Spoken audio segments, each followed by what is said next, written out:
ഇന്ന് നമുക്ക് കുറച്ച് റോസ് ഫ്ലവേഴ്സ് പഞ്ച് ചെയ്യാം. ആദ്യം നമ്മൾ ക്ലോത്തും ഹൂപ്പും ഒക്കെ സെറ്റ് ചെയ്യുക. എന്നിട്ട് ഫസ്റ്റ് ഒരു പഞ്ച് ചെയ്യുക കേട്ടോ. അതിൻ്റെ ശേഷം അതിൻ്റെ ബാക്ക് സൈഡ് എടുക്കുക. എന്നിട്ട് ഇവിടെ നിന്ന് ഇതിങ്ങനെ വലിച്ചു കൊടുക്കുക.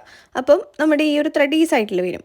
ഇനി നമ്മൾ എന്ത് ചെയ്യേണ്ടത് വെച്ചാൽ നെക്സ്റ്റ് ഇങ്ങനെ പഞ്ച് ചെയ്യുക, പിന്നെ ഇങ്ങനെ പഞ്ച് ചെയ്യുക. അങ്ങനെ ഒരു ട്രയാങ്കിൾ ഷേപ്പിൽ പഞ്ച് ചെയ്യുക. ഇനി വീണ്ടും നമ്മൾ പഞ്ച് ചെയ്യുന്ന ടൈമിൽ പിന്നെയും നമ്മൾ ആ ഒരു ട്രയാങ്കിൾ ഷേപ്പ് തന്നെ മെയിൻറ്റെയിൻ ചെയ്തു പോവുക. അതായത് നമ്മളിങ്ങനെ 3 ആംഗിൾസിൽ വേണം പഞ്ച് ചെയ്യാനായിട്ട്. എല്ലാ ലെയേഴ്സും അതേപോലെ തന്നെ ചെയ്തു പോവുക. അപ്പം നിങ്ങൾക്ക് എന്തെങ്കിലും അഡ്ജസ്റ്റ്മെൻറ്റ്സ് ചെയ്യണമെങ്കിൽ അതിനനുസരിച്ചിട്ട് ചെയ്ത് കൊടുക്കുകയും ചെയ്യാം കേട്ടോ.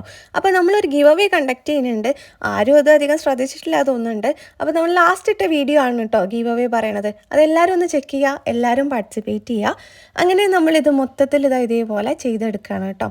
സെയിം സ്റ്റെപ്സ് തന്നെയാണ്. അതുകൊണ്ട് തന്നെ ഇത് ഭയങ്കര സിമ്പിളാണ്. നീഡിലിൻ്റെ ലെങ്ത്ത് കുറച്ച് കൂട്ടിയിടണം, അത് നിങ്ങൾ ശ്രദ്ധിക്കണം. അപ്പോൾ അത്രയുള്ള വീഡിയോ റോസ് ഫ്ലവേഴ്സ് റെഡി ആയിട്ടുണ്ട്. വീഡിയോ ഇഷ്ടമായാൽ ലൈക്ക് ചെയ്യുക, ഷെയർ ചെയ്യുക, അതേപോലെ തന്നെ ഗിവ് അവേയിൽ പാർട്ടിസിപ്പേറ്റ് ചെയ്യുക, ലാസ്റ്റ് വീഡിയോ ചെക്ക് ചെയ്യുക.